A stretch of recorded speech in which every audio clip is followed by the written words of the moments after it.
Mi nuera me miró a los ojos, todavía húmedos por las lágrimas, y dijo: «Tienes 72 horas para salir de esta casa. A partir de ahora, nada aquí es tuyo». Acababa de regresar del funeral de mi marido. «Carmela, mi vida, cuando yo falte, busca debajo de la Virgen de nuestro cuarto. Allí está la verdad que te salvará. No confíes en nadie hasta encontrarla. Prométemelo». Esas fueron las últimas palabras de Rodrigo Mendoza, susurradas en su lecho de hospital, 3 días antes de su muerte. Dicen que la mayor traición no viene de extraños, sino de aquellos que juraron amarnos.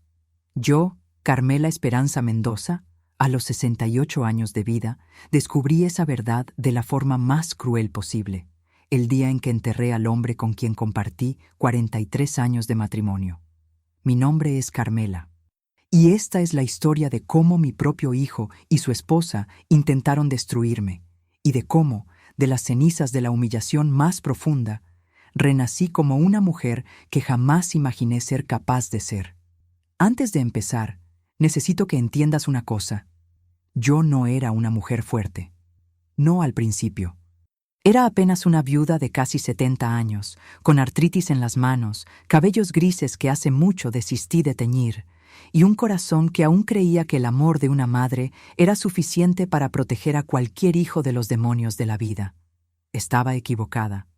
Rodrigo siempre decía que mi mayor virtud era también mi mayor debilidad. Yo veía bondad donde muchas veces solo existía interés.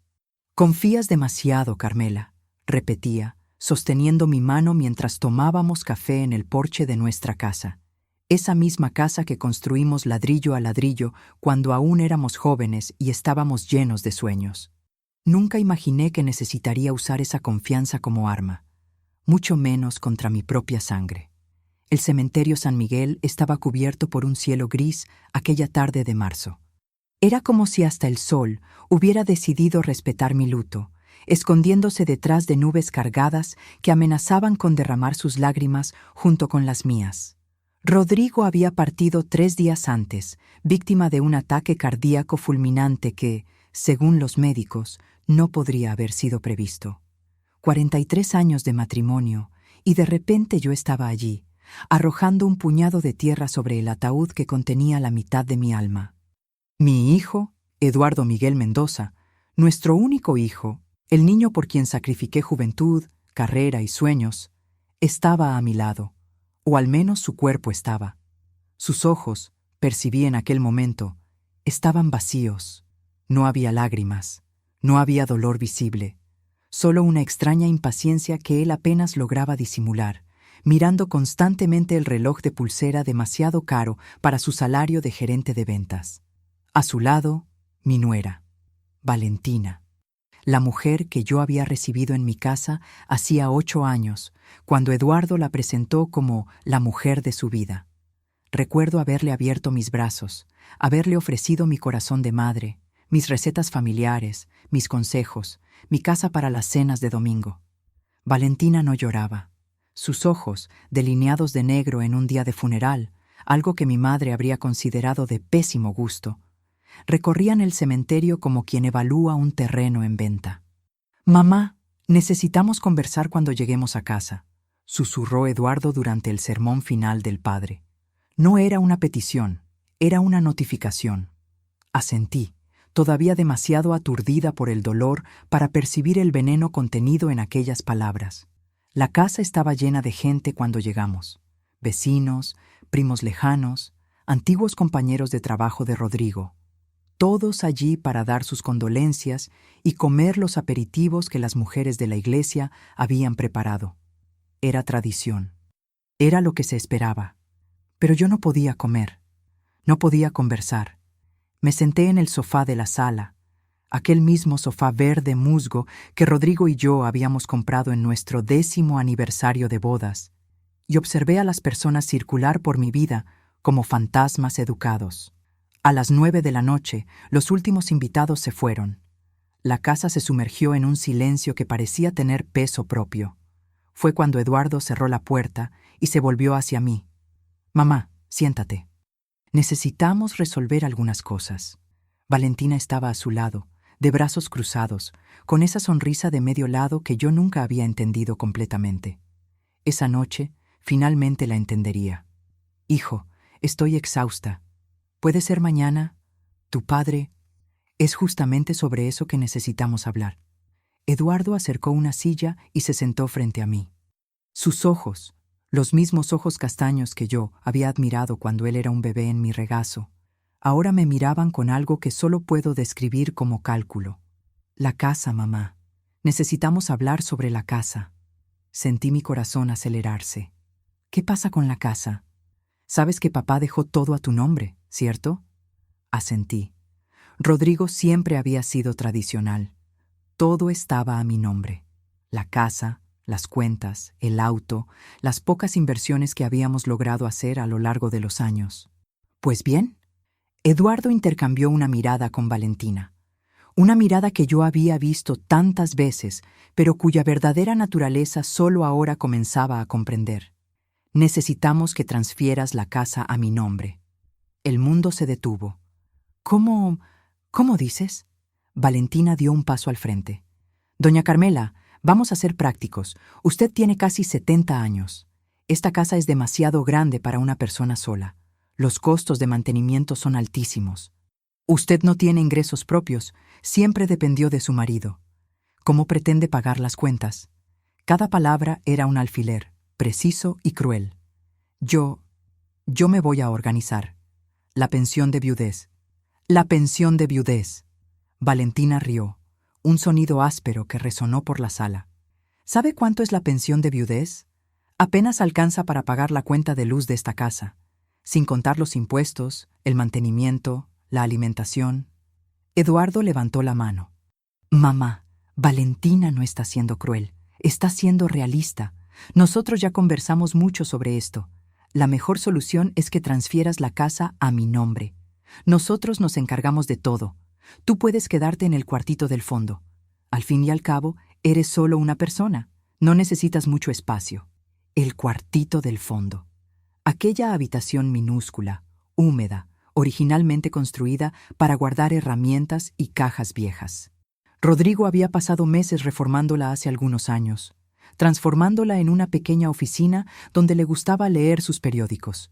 Y ahora mi hijo, mi propio hijo, me estaba ofreciendo aquel cuartito como si fuera una gentileza. Eduardo, mi voz salió estrangulada. Yo te crié en esta casa. Tu padre y yo construimos cada pared con nuestras propias manos. Esta es mi casa. Era la casa de papá. La voz de Valentina cortó el aire. Y papá se fue. Ahora es hora de pensar en el futuro.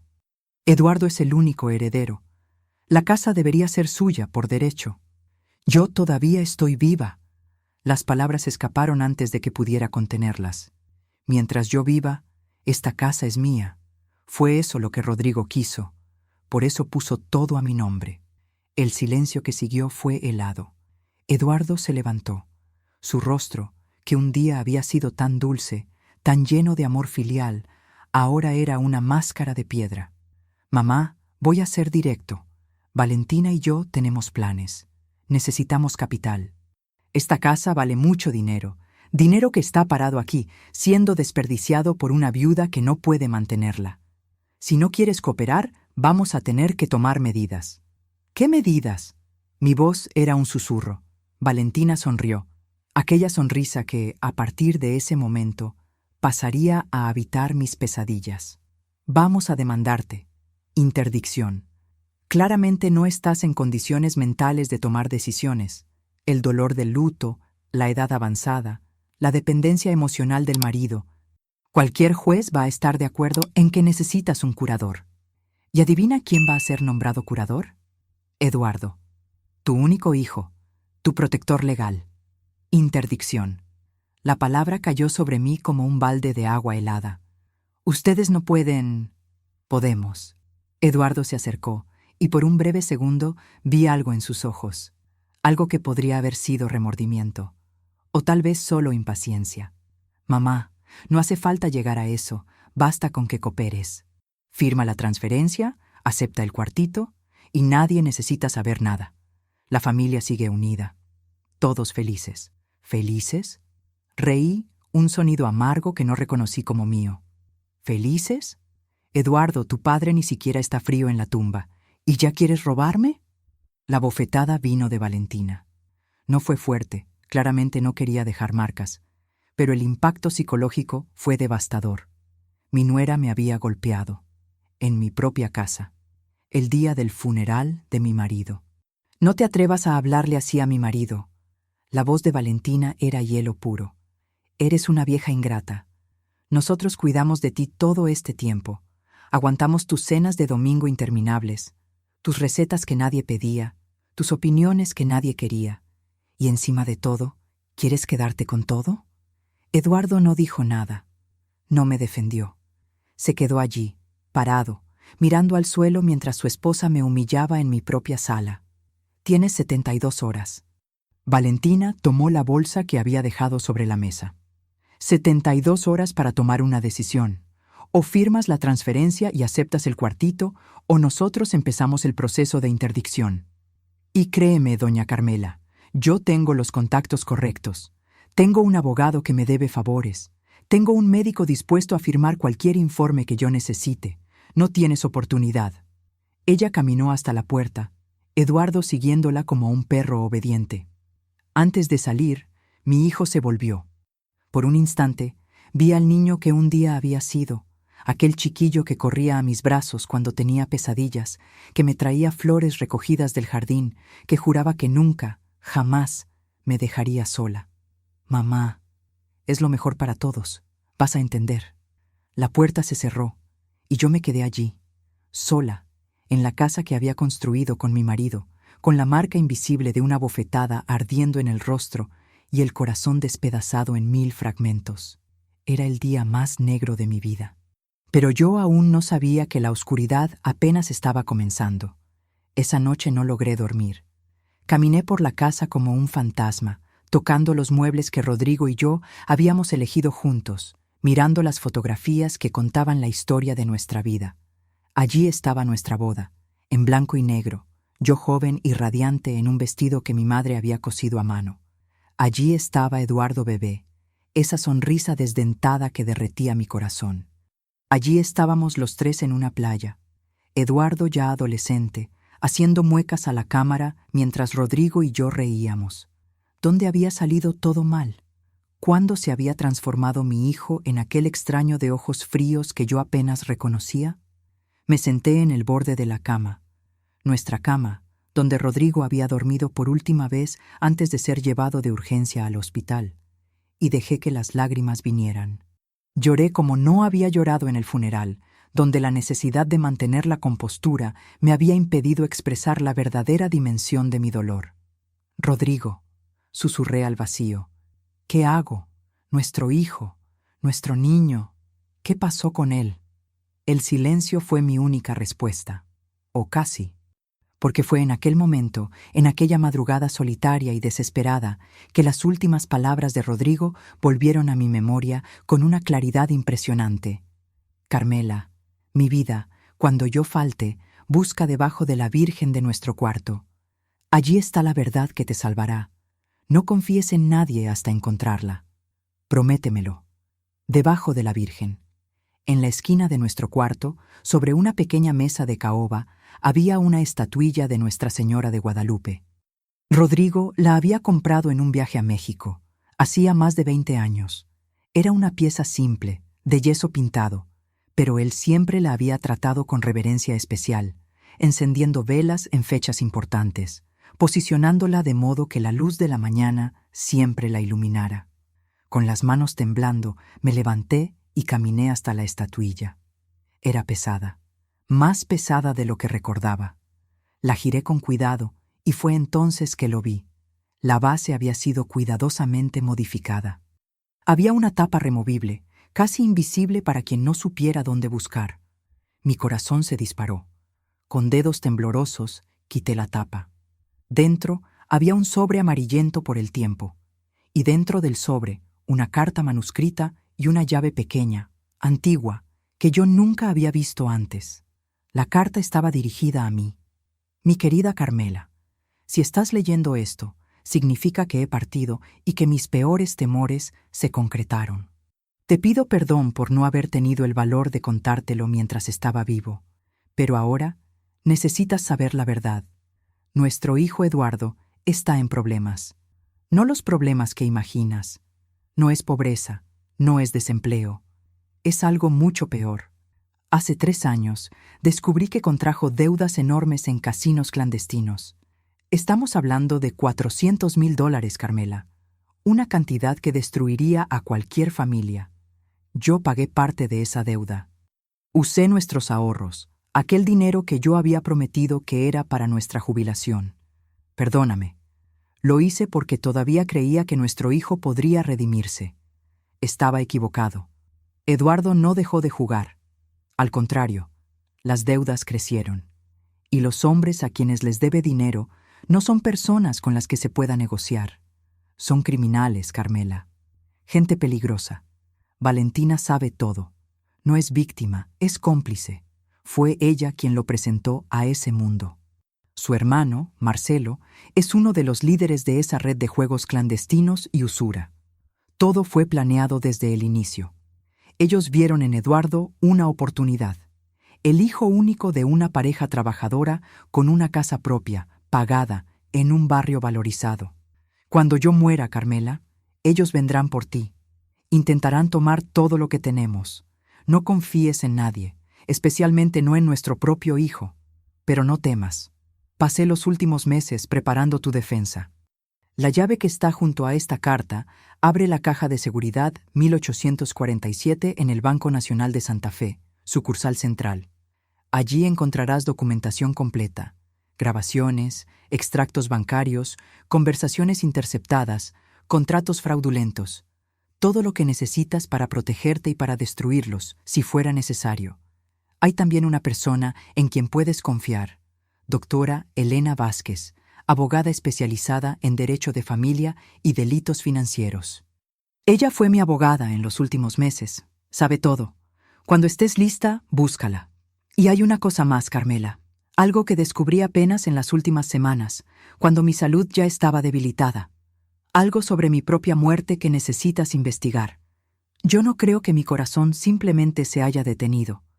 Yo me sentía bien, mejor que en años. Y entonces, de repente, un ataque fulminante, sin ninguna señal anterior. El médico que me atendió, el doctor Ramón Guerrero, es cuñado de Valentina. Investiga eso, mi querida. Porque si estoy en lo cierto, ellos no solo quieren nuestra casa, ellos me mataron para conseguirla. Sé que esto suena como paranoia de un viejo enfermo. Tal vez lo sea. Tal vez esté equivocado, y mi corazón simplemente se haya rendido. Pero si hay algo, cualquier cosa, que indique que mi muerte no fue natural, tú sabrás qué hacer. Siempre fuiste más fuerte de lo que pensabas, Carmela. Yo vi esa fuerza en ti todos los días de nuestra vida juntos. Ahora es hora de usarla. Lucha. Por ti, por nosotros, por todo lo que construimos. Te amo eternamente, Rodrigo. PD. El código de la caja es la fecha de nuestro primer beso. ¿Te acuerdas, no? Aquel día en el parque, debajo del roble, llevabas un vestido amarillo. Yo casi me desmayé de los nervios. Fue el día más feliz de mi vida, hasta todos los otros días a tu lado. Mis manos temblaban tanto que la carta casi escapó de mis dedos. $400,000 en deudas de juego. Valentina como cómplice desde el inicio, y la posibilidad, horrible, impensable, de que mi marido no hubiera muerto de causas naturales. El cuarto giraba a mi alrededor. Necesité sentarme, respirar hondo, intentar procesar todo lo que acababa de descubrir. Rodrigo me había mentido. Por años había cargado ese peso solo, intentando protegernos a nuestro hijo y a mí de una verdad que él sabía que me destruiría. Y ahora él estaba muerto, y yo estaba sola, pero no más desarmada. Miré la llave en mis manos. Era pequeña, antigua, hecha de un metal oscurecido por el tiempo. Parecía insignificante, pero yo sabía que representaba mi única oportunidad. El sol comenzaba a salir allá afuera, pintando el cielo de tonos rosa y naranja. Un nuevo día estaba comenzando, y con él una nueva Carmela. Los 2 días siguientes fueron los más largos de mi vida. No salí de casa, no atendí llamadas telefónicas, fingí estar postrada de dolor, lo que en parte era verdad. Pero detrás de esa fachada de viuda arrasada, mi mente trabajaba incesantemente, repasando cada información de la carta de Rodrigo, planeando mis próximos pasos. Eduardo y Valentina aparecieron en la mañana del segundo día, ostensiblemente para ver cómo estaba. «Mamá, necesitas comer algo».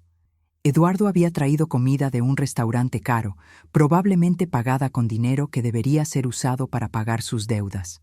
«Estás pálida. Necesitamos cuidar de ti». La ironía de aquellas palabras casi me hizo reír. «Estoy bien, hijo, solo procesando todo». Valentina deambulaba por la sala, fingiendo ayudar a ordenar, pero sus ojos recorrían cada rincón de la casa como un tasador inmobiliario calculando precios. Se detuvo ante un cuadro, una reproducción de una obra de Frida Kahlo que Rodrigo me había dado de regalo de cumpleaños hace décadas, y sonrió. «Este cuadro es bonito, debe valer algo». Era de mi marido. Mi voz salió más dura de lo que pretendía. «No está a la venta». Valentina alzó las cejas, pero no dijo nada. Solo intercambió una mirada con Eduardo, aquella mirada que yo ahora reconocía como código, comunicación silenciosa entre cómplices. «Mamá, sobre nuestra conversación». Eduardo se sentó a mi lado, tomando mi mano con una gentileza que ahora me parecía grotesca. «¿Tuviste tiempo para pensar?» «Pensé bastante, sí». «¿Y?» Respiré hondo. Había ensayado este momento. «Y necesito más tiempo, Eduardo. Algunos días, una semana, tal vez. Tú entiendes, ¿no? Tu padre acaba de morir. No logro pensar en documentos, transferencias, asuntos legales. No ahora». Vi la frustración cruzar su rostro. Valentina, sin embargo, mantuvo la compostura. «Claro, doña Carmela, entendemos perfectamente». Ella se acercó, colocando una mano sobre mi hombro con una familiaridad que me causó escalofríos. «Tómese el tiempo que necesite. Una semana. Pero recuerde, las ofertas no duran para siempre. Y cuanto más tiempo demore, más difíciles se pueden poner las cosas». Era una amenaza velada. Ambas lo sabíamos. «Entiendo perfectamente, Valentina». Ellos partieron poco después, dejándome sola con mis pensamientos y mi creciente determinación. Una semana. Era todo lo que tenía. En la mañana del tercer día después del funeral, me vestí con más cuidado de lo que había hecho en semanas. Elegí un vestido discreto, zapatos cómodos, un bolso lo suficientemente grande para cargar documentos. La llave de Rodrigo estaba segura en el bolsillo interno de mi abrigo. Salí de casa por la puerta trasera, por precaución. No sabía si Eduardo y Valentina me estaban vigilando, pero no quería arriesgarme. El Banco Nacional de Santa Fe quedaba en el centro de la ciudad, a unos 40 minutos en autobús de mi casa. Era una construcción antigua, imponente, con columnas de mármol y puertas de bronce que parecían guardar todos los secretos del mundo. Me acerqué al mostrador de atención con el corazón latiendo tan fuerte que estaba segura de que la empleada podía oírlo. «Buenos días. Necesito acceder a una caja de seguridad, número 1847. La empleada, una mujer joven de cabello oscuro, recogido en un moño apretado, me miró con expresión profesional. «¿La señora es la titular?» Soy esposa del titular. Viuda. Ahora». Le mostré el certificado de defunción de Rodrigo, que había traído junto con mi identificación. Mi marido me dejó la llave y el código. Hubo un momento de tensión mientras la empleada verificaba los documentos, digitaba algo en la computadora, hacía una llamada interna. Finalmente, asintió. «Por aquí, señora Mendoza».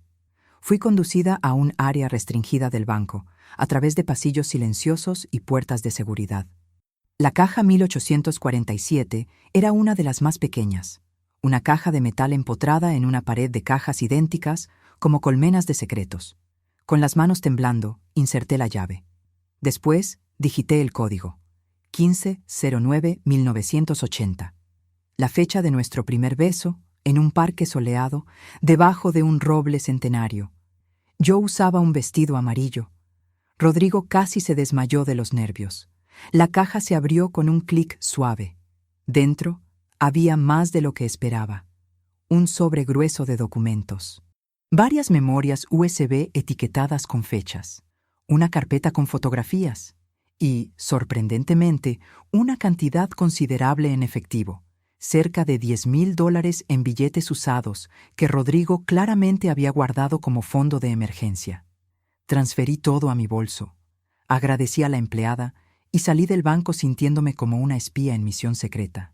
Pasé el resto del día en un café discreto, lejos de mi barrio, examinando el contenido de la caja. Los documentos eran devastadores. Había extractos bancarios mostrando transferencias sistemáticas de Eduardo a cuentas asociadas a casinos clandestinos, valores que comenzaban moderados y crecían exponencialmente a lo largo de los meses. Había copias de contratos de préstamo con intereses abusivos, firmados por Eduardo, con testigos cuyos nombres yo no reconocía.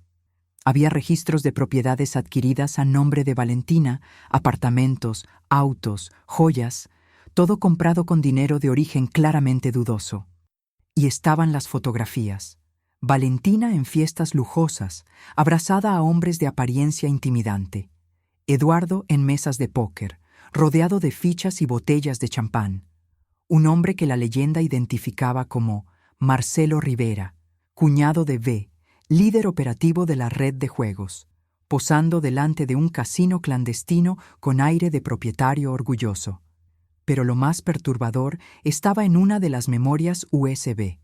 Rodrigo había grabado conversaciones, llamadas telefónicas, aparentemente interceptadas a través de algún medio que prefiero no imaginar.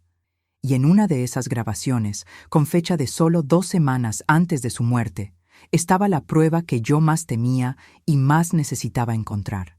Él sospecha algo. Era la voz de Valentina, inconfundible incluso a través de la mala calidad de la grabación. Sospecha cómo. Otra voz, masculina. Marcelo, probablemente. Contrató una abogada. Anduvo haciendo preguntas sobre las cuentas de Eduardo. Creo que descubrió lo de las deudas. Mierda. ¿Y ahora? Un silencio. Después Valentina nuevamente. Ramón dijo que puede resolverlo. El viejo ya tiene problemas cardíacos. Si él acelerara el proceso, nadie sospecharía. ¿Estás segura? Segura. Es nuestra única oportunidad. Si el viejo muere, la viuda queda vulnerable. Eduardo hereda todo, y nosotros finalmente conseguimos lo que queremos. ¿Y si la vieja no coopera? Valentina rió. Fue un sonido horrible, desprovisto de cualquier humanidad. A la vieja, por favor. Ella es patética. Nunca trabajó un día en su vida. Depende totalmente del marido. Cuando él muera, ella va a estar tan perdida que va a hacer cualquier cosa que le pidamos. Puedes confiar en mí. Apagué la grabación. Mis manos ya no temblaban. Mi corazón, que había latido en desesperación durante todo este tiempo, ahora pulsaba con algo diferente. Rabia. Una rabia fría, calculada, como jamás había sentido. Ellos habían matado a Rodrigo, mi marido, el hombre que yo amaba. Lo habían asesinado de forma cobarde, usando a un médico corrupto para simular un ataque cardíaco natural.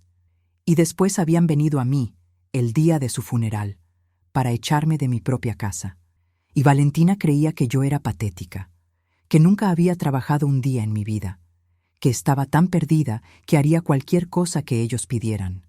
Guardé la memoria USB en el bolsillo interno del abrigo, junto a la llave y a la carta de Rodrigo. Ellos estaban a punto de descubrir cuán equivocados estaban. El despacho de la doctora Elena Vázquez quedaba en un edificio comercial moderno, en el piso 12 de una torre de cristal que reflejaba el sol de la mañana. Era un contraste brutal con el mundo sombrío que yo acababa de descubrir.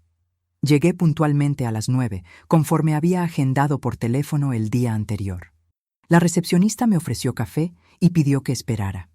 No necesité esperar mucho. Elena Vázquez era una mujer de unos 50 años, cabellos grises cortados en un estilo práctico, ojos oscuros que parecían ver a través de cualquier disfraz. Señora Mendoza, Rodrigo me habló mucho sobre usted. Aquellas palabras casi me hicieron llorar. Pero yo no podía darme el lujo de flaquear ahora. Él me dijo que podía confiar en usted. Y puede, Elena hizo un gesto para que me sentara frente a su escritorio. Yo estaba esperando su visita. Esperaba que viniera antes, en realidad. No sabía nada, no hasta encontrar la carta. ¿La carta en la Virgen? Elena asintió, como si confirmara algo que ya sabía. Rodrigo era un hombre cauteloso. Quería asegurarse de que la información solo llegara a usted en el momento correcto. Abrí mi bolso y coloqué sobre la mesa todo lo que había recuperado de la caja fuerte. Yo oí las grabaciones. Todas. Lo sé. Ellos mataron a mi marido. Elena no desvió la mirada. Rodrigo sospechaba eso. Vino a buscarme hace 6 meses, cuando comenzó a percibir el verdadero alcance del problema. Pasamos esas últimas semanas reuniendo evidencias, preparando un caso. Él quería asegurarse de que, si algo le pasaba, usted tendría todo lo que necesitaba para defenderse. Para defenderme. Reí, un sonido amargo. Ellos quieren declararme incapaz. Quieren tomar mi casa. Quieren tirarme en un cuartito húmedo mientras gastan todo lo que Rodrigo y yo construimos. Lo sé. ¿Y la policía? ¿Qué dijo la policía? Elena suspiró. Desafortunadamente, señora Mendoza, las cosas no son tan simples. Las grabaciones que Rodrigo hizo pueden no ser admisibles como prueba judicial. Fueron obtenidas sin autorización. Y el doctor Guerrero es respetado en la comunidad médica. Acusarlo de homicidio sin pruebas concretas sería arriesgado. Entonces, ¿qué hago? ¿Acepto? ¿Dejo que me roben y maten sin consecuencias? De ninguna manera. Elena se inclinó hacia adelante, sus ojos brillando con una determinación que me dio esperanza. Rodrigo tenía un plan, y ahora con su ayuda vamos a ejecutarlo. El plan era audaz. En vez de ir directamente a la policía, lo que podría alertar a los criminales, trabajaríamos en 2 frentes. Primero, Elena iniciaría una acción preventiva para bloquear cualquier intento de interdicción. Segundo, necesitábamos obtener nuevas pruebas. Pruebas que fueran indiscutiblemente admisibles en el tribunal. Hay una detective privada, explicó Elena. Gabriela Fuentes. Ella trabajó con Rodrigo en los últimos meses, investigando las conexiones de Valentina y Marcelo. Es discreta, competente y conoce esa red criminal mejor que nadie. ¿Una detective? ¿Rodrigo contrató a una detective? Rodrigo hizo muchas cosas que usted no sabe, señora Mendoza. Todo para protegerla. Elena sacó una tarjeta de visita y me la entregó. Gabriela se pondrá en contacto. Ella tiene información que usted necesita conocer antes de dar el siguiente paso. Y en cuanto a mi nuera, mi hijo, por ahora, usted va a continuar fingiendo ser la viuda frágil y confundida que ellos esperan. Elena sonrió, pero no había humor en su sonrisa. Déjelos creer que están ganando. Pida más tiempo. Finja considerar su propuesta.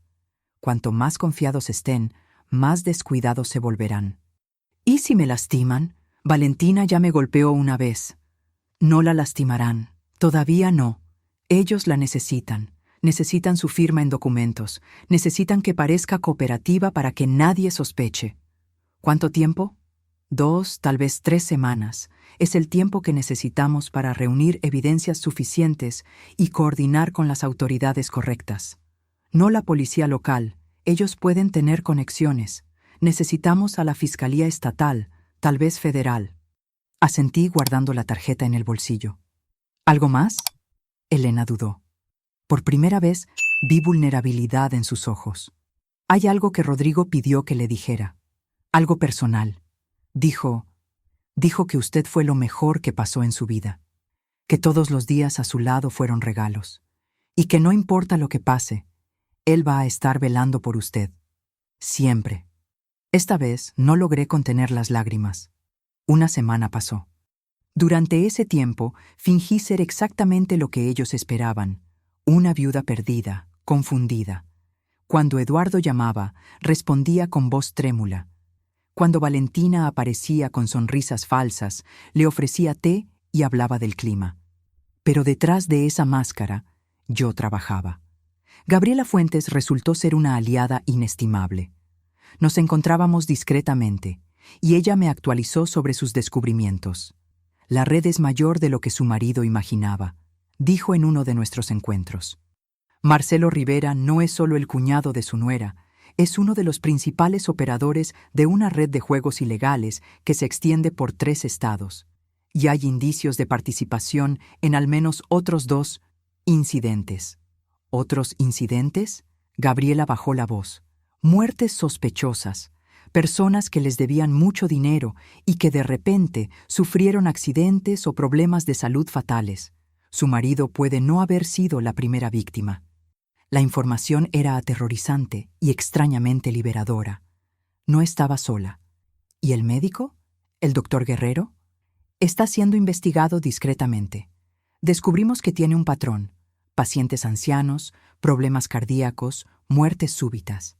Siempre con herencias sustanciales en juego, siempre con familiares conectados a la red de Marcelo. Gabriela me entregó un sobre. Aquí están los nombres. 5 casos en los últimos 2 años. 5 familias, 5 viudas o viudos. Necesitamos más pruebas. Y las vamos a conseguir. Tengo una informante dentro de la organización, una de las mujeres que trabaja en los casinos. Está dispuesta a testificar a cambio de protección. ¿Cuándo? Pronto. Pero primero necesitamos una cosa. Una confesión, preferiblemente grabada. Algo que vincule directamente a Valentina y Eduardo al fraude contra usted y, si es posible, a la muerte de Rodrigo. La llamada llegó 3 días después. Era Eduardo. Su voz cargaba una mezcla de impaciencia y falsa preocupación. Mamá, necesitamos encontrarnos. Mañana a las 7 de la noche, en tu casa. ¿Por qué, hijo? Hay novedades, cosas que necesitamos discutir personalmente. Llamé inmediatamente a Elena. Van a venir mañana. Parecen nerviosos. Eso es bueno. Gabriela va a instalar equipos de grabación en su casa esta noche. Micrófonos discretos, cámaras miniatura, todo legal, ya que es su propia residencia. ¿Y si sale mal? No va a salir mal, señora Mendoza. Usted pasó 68 años siendo subestimada. Es hora de usar eso a su favor. La noche del jueves llegó rápido. Gabriela había transformado mi casa en un estudio de vigilancia secreto.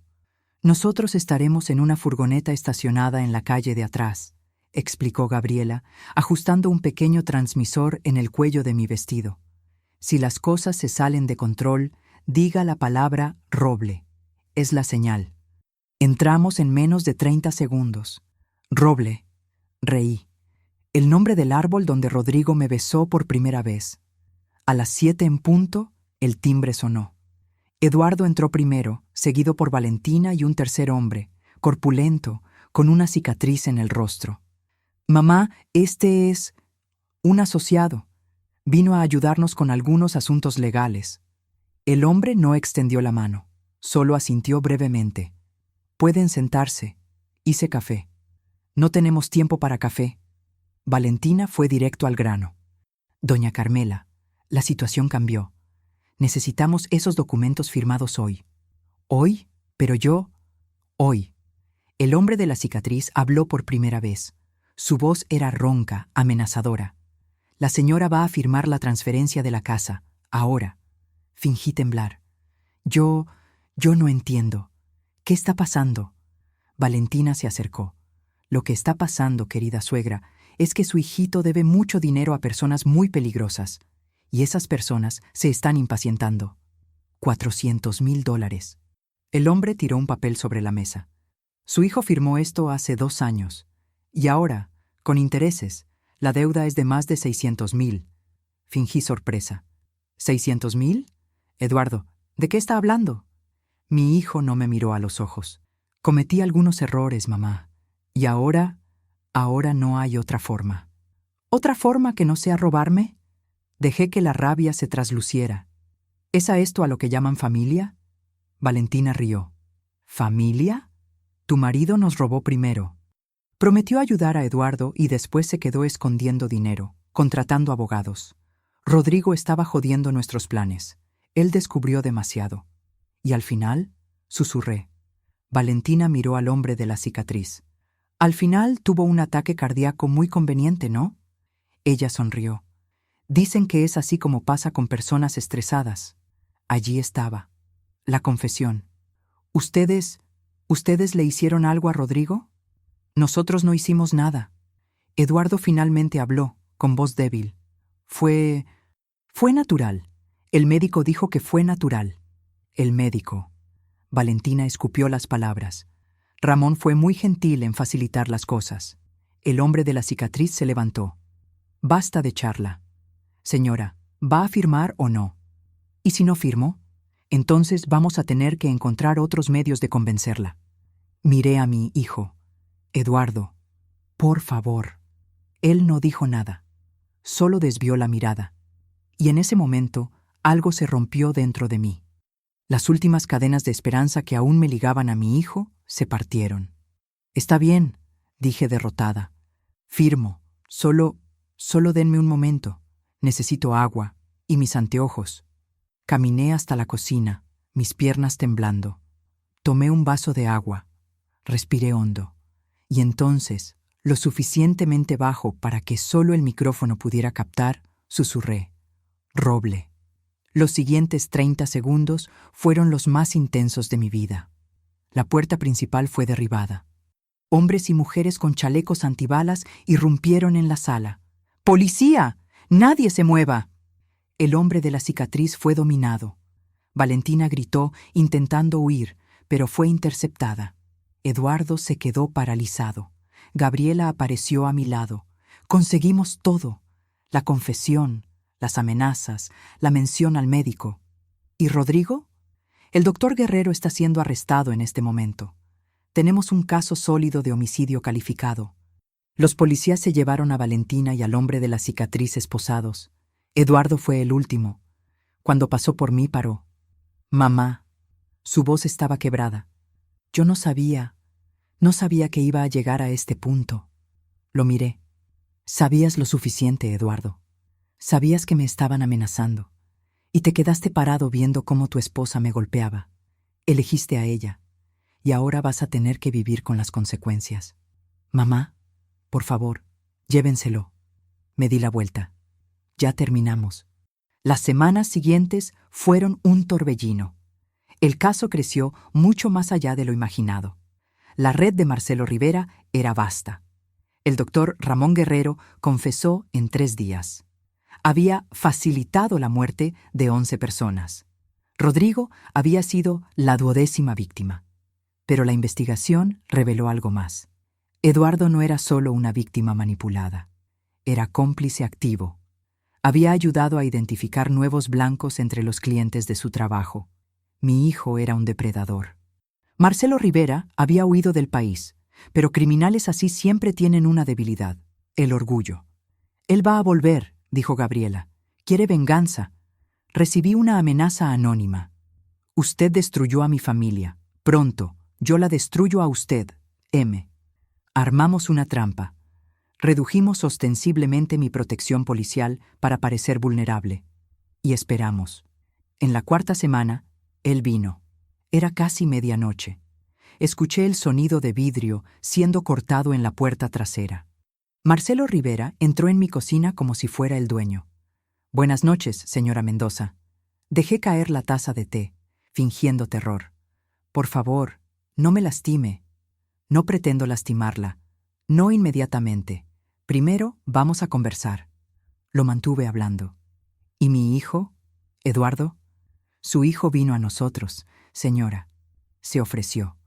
Nosotros le dimos el valor que le faltaba. Se detuvo frente a mí. ¿Sabe lo que voy a hacer, señora Mendoza? Voy a hacer con usted lo mismo que hice con su marido. Pero más lento. Usted está equivocado en una cosa, dije, mi voz firme. Hay personas viniendo a salvarme y están escuchando cada palabra que dice. La casa se llenó de policías federales. Marcelo fue derribado y esposado. Esto no acabó. Siseó mientras lo arrastraban. Está equivocado de nuevo, dije. Sí, se acabó. Se acabó para usted. El juicio de Marcelo Rivera duró 6 meses. Fue condenado a cadena perpetua. El doctor Ramón Guerrero a 25 años. Valentina a 15 años. Y Eduardo, mi hijo. Eduardo Miguel Mendoza fue condenado a 12 años de prisión. 6 meses después de la sentencia final, recibí una carta de él. Mamá, No sé si vas a leer esta carta. Sé que lo que hice no tiene perdón. Voy a vivir con ese conocimiento por el resto de mi vida. Pero necesito que sepas que no sabía que iban a matar a papá.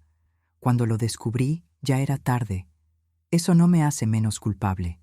Me quedé parado mientras ella te golpeaba.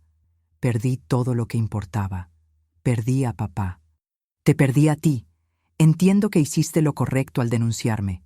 Por primera vez, estoy enfrentando lo que hice. Si algún día quieres verme, estaré aquí. Y si nunca quieres verme de nuevo, lo entenderé. Te amo. Siempre te amé. Perdóname por todo. Tu hijo, Eduardo. Guardé la carta. No la respondí. No de inmediato. Tal vez un día lo visitaría. 2 años han pasado. La casa que Rodrigo y yo construimos fue reformada. El cuartito húmedo del fondo fue transformado en una oficina acogedora. Es allí donde trabajo ahora. Me convertí en defensora de mujeres vulnerables, fundando con Elena la Fundación Rodrigo Mendoza, Justicia y Dignidad para Todas. Fui a visitar a Eduardo 6 meses después de recibir su carta. Fue un encuentro extraño. Le dije que no lo perdonaba, pero que esperaba que usara el tiempo en prisión para convertirse en una persona diferente. Todas las noches, antes de dormir, enciendo una vela ante la estatuilla de Nuestra Señora de Guadalupe. Y converso con mi marido. Lo logré, mi amor. Conseguí justicia para ti, para nosotros. Hay una frase que mi abuela solía decir. Las mujeres son como el agua. Parecen débiles, pero, con el tiempo, desgastan hasta las rocas más duras. Pasé 68 años creyendo que era frágil. Rodrigo siempre supo que era diferente. Ahora, finalmente, yo también lo veo. La verdadera fuerza no está en los músculos o en la juventud, sino en la determinación de luchar por lo que es correcto, incluso cuando todo el mundo dice que deberías rendirte. Una mujer que ama, que pierde y que se levanta de las cenizas de su propia destrucción para buscar justicia no es solo una sobreviviente, es una guerrera. Y las guerreras no necesitan armaduras brillantes o espadas afiladas, necesitan solo coraje, verdad y fe inquebrantable en sí mismas. Nunca subestimes a una viuda decidida. Ella no tiene nada que perder y por lo tanto todo que ganar. Carmela Esperanza Mendoza. Mi querida Carmela, siempre fuiste más fuerte de lo que pensabas. Ahora es hora de probar eso al mundo y, más importante, a ti misma. Te amo eternamente, Rodrigo.